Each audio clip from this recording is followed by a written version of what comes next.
ஜபயஜ்யம்.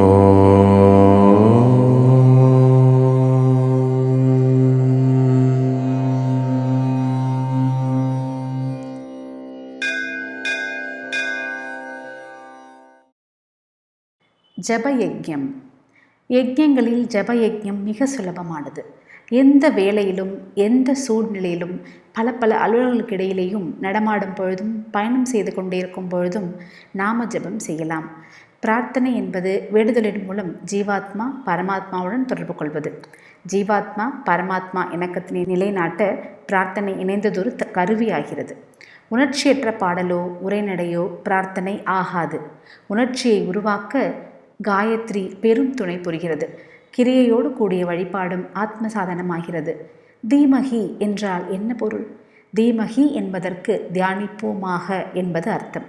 பேச்சு நாவின் செயலாக இருப்பது போல தியானிப்பது உள்ளத்தின் செயலாகிறது.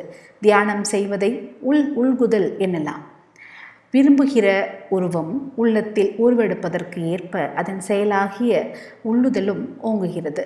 மனம் எனும் அந்த கரணம் சிறப்புற்று இருப்பதாலேயே அவனுக்கு மனிதன் என்ற பெயர் வந்தது. சிந்தனையை ஒருமுகப்படுத்தினால் தியானமாகிறது. தியானம் உயிர்களின் இயல்பில் ஆழ்ந்து இடம்பெற்றிருக்கிறது. ஒழுங்கான தியான பயிற்சி செய்ய காயத்ரி போன்ற மந்திரங்கள் உதவுகின்றன. முக்காலத்தில் ரிஷி மகான்கள் மனத்துறையில் நுண்ணிய ஆராய்ச்சிகளை செய்து விஞ்ஞான மேதைகளும் ஆச்சரியப்பட்டு ஸ்தம்பிக்கும்படி, அதே சமயத்தில் நாமும் வாழ்வின் உண்மை பயனை பெறும்படியாக பெருங்கருணையுடன் பல மறுக்க ஒண்ணாத உண்மைகளை வெளியிட்டனர். நீண்ட கால தவத்தின் மூலமாக தங்கள் தூய உள்ளங்களில் கடவுளின் திருவாக்கு பதியும்படியான பெருமையை அடைந்தனர். உள்ளத்தில் ஏற்பட்ட ஒளியை சொல்லின் மூலம் உலகுக்கு தந்தனர். கடவுளின் அருட்சக்தியே மகர்ஷிகள் மூலம் வெளிப்பட்டது. இதுவே மந்திரங்கள். வேதங்கள் மந்திரங்களை வெளியிட்ட பொழுது நான் இதை உண்டு பண்ணினேன் என்று கூறவில்லை. முனைப்புணர்வு கழன்ற இடத்தில் வேதங்கள் பிறந்தன. கடவுள் சக்தி சொல்லாக பிறந்தது. இதுவே மந்திரங்கள். ஆகவே ஒரு மந்திரத்தை நாம் ஜெபிக்க ஆரம்பிக்கும் பொழுது அம்மந்திரத்தை கண்டுபிடித்த ரிஷிகளையும் தேவதைகளையும் பூஜித்து அவர்கள் அனுகிரகம் பெற்று ஆரம்பித்தால்தான் பலன் தரும்.